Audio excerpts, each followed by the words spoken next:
Imagine a young soldier, just 20 years old, standing in a dusty military camp in Burkina Faso, his photo snapped between 2009 and 2010, with no clue he'd one day lead a nation. Fast forward to 2022, and that soldier, Captain Ibrahim Traoré, pulls off a daring coup to become the world's youngest president at 34. By 2025, he's a global sensation, with AI-generated videos painting him as Africa's savior, crowds chanting his name from Ouagadougou to London. But here's the twist. The US accused him of misusing gold reserves in April 2025, only to apologize after massive protests. He survived a foreign-funded coup attempt and led his army to capture $1.2 million in terrorism equipment. Yet, critics say he's failing to stop jihadists and silencing voices who dare speak out. Is Traoré the hero Africa's been waiting for, or is his story too wild to believe? Why are fake videos of popes praising him going viral? How did he shake up the world's view of African leadership? We'll dive into every one of these questions in this video. Let's start from the beginning. Hey everyone, I'm Kundan Yashputra and welcome to NextGen Now. Picture this, it's 2022 and Burkina Faso is a mess. Jihadist attacks are tearing through villages, millions are displaced, and the government seems clueless. A young captain named Ibrahim Traoré steps up, says, "Enough is enough," and leads a coup that shocks the world. It's like an underdog in a movie taking over the game, but this is real and it's messy. Let's go back to where it all began. Traoré was born in 1988 in Kera, a small town in Burkina Faso, a country where 80% of people scrape by on farming, as the World Bank reported on April 8, 2025. He wasn't some military brat born into power.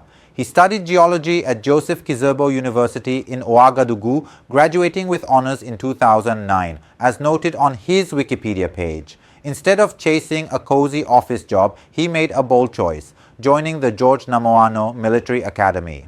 By 2012, he was training in Morocco for anti-aircraft warfare, and by 2014, he was in Mali, fighting jihadists with the UN. The BBC on May 11, 2025, says he showed guts in a 2018 Timbuktu attack, earning his men's respect. Promoted to captain in 2020, he led missions like Operation Otapwanu in 2019, saving towns like Barkale by trekking through mined roads.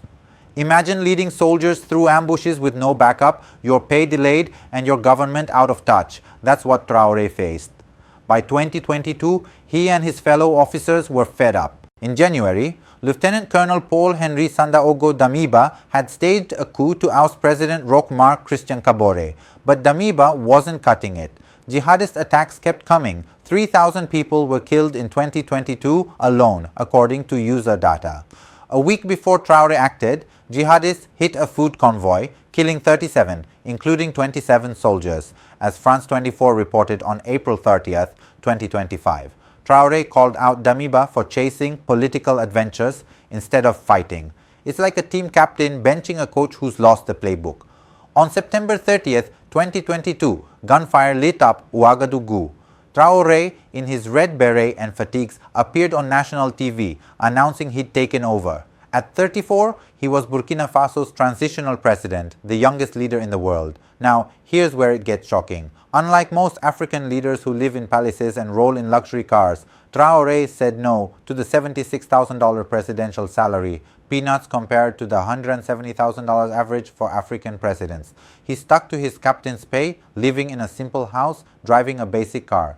It's like choosing a bicycle over a private jet in a world obsessed with flash. He slashed government salaries by 20%, redirecting that money to schools, farms, and factories. He's building a tomato processing plant to cut imports and set up free tractor services to boost food security, which has improved by over 50% in 2 years per user data. The IMF on April 8, 2025 says poverty dropped to 24.9%, with GDP growth at 4% in 2024, projected to hit 5.5% in 2025, thanks to agriculture and services. He's also nationalized gold mines, forcing foreign companies to give 15% stakes to locals, and is building a gold refinery to keep profits in Burkina Faso, as Reuters noted on April 25, 2025. Gold makes up 80.4% of exports, so this is huge. Then there's the Phil Rail project, a 70 billion CFA franc railway to connect cities by 2026, creating jobs and trade. He's even partnered with Russia's Rosatom for a nuclear power plant, aiming for clean energy in a country where power is scarce. It's like planting seeds for a forest when everyone else is cutting trees. On the security front, Traoré's been fighting hard. His forces reclaimed areas like Djibo, and in January 2025, the Zero Terrorist Operation killed 29 insurgents, per Anadolu Ajansı on August 2, 2024. Recently, his army captured $1.2 million in terrorism equipment, a big win. He's armed local volunteers, called the VDP, to take on jihadists. It's like rallying a village to guard its own gates. But here's the hard truth. Over 2 million people are still displaced, and 40% of Burkina Faso is outside government control, according to Understanding War on May 15, 2025. The jihadist threat isn't slowing down, and that's a massive hurdle. Now, let's talk about the wildest part, Traoré's digital cult. His face is everywhere. TikTok, X, posters in London, AI-generated videos show him leading imaginary armies with captions like Africa's Messiah or France must fall. The Africa Report on May 7, 2025 calls it a digital cult, fueled by deepfake anthems, like one with Beyoncé's voice praising him, as seen on YouTube. In April 2025, after US General Michael Langley accused him of misusing gold reserves, thousands rallied in Ouagadougou, with smaller protests in Accra and Montego Bay, per France 24 on April 30, 2025. The US later apologized, as shown in a YouTube video. But some rallies in Nairobi and New York, total fakes, created by AI. A 36-minute video claiming Pope Leo XIV praised Traoré was debunked by the Catholic news agency. There's no such pope. Another hoax said Traoré was dead, shut down by Africa Check. It's like a digital wildfire, spreading fast but blurring truth. This resonates with Burkina Faso's youth, median age 17.7 per Worldometers, who see him as a new Thomas Sankara, the revolutionary leader killed in 1987. Traoré even quotes Sankara, like at the 2023 Russia-Africa summit, where he called Russia family, per his ex-post. Political analyst Jessica Moody told the Africa Report this taps into anger at foreign exploitation, especially from France. But security expert Beverly Ochieng warns his popularity drowns out critics, creating a gap between hype and reality. That gap leads to the darker side. Despite his wins, the insurgency keeps raging, with violence against civilians up, per Understanding War.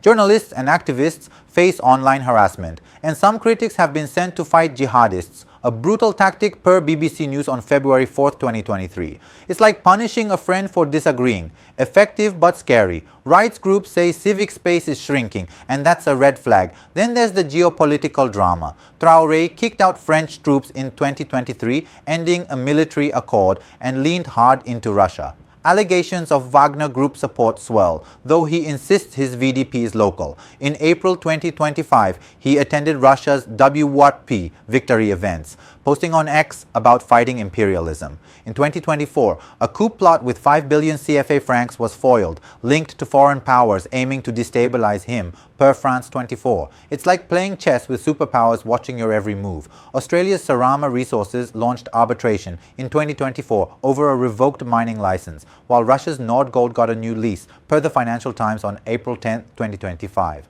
Burkina Faso's exit from ECOWAS and La Francophonie in 2024 and 2025 alongside Mali and Niger shows a bold shift per the World Bank.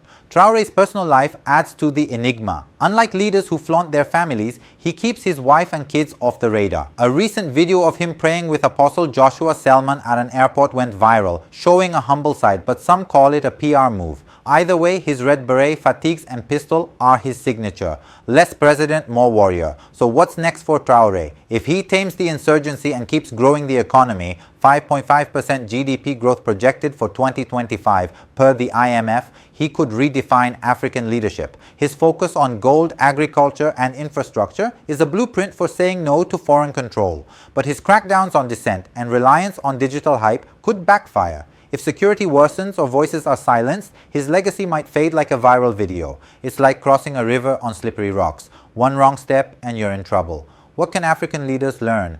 Traoré's humility, living simply, cutting salaries, shows you don't need wealth to lead.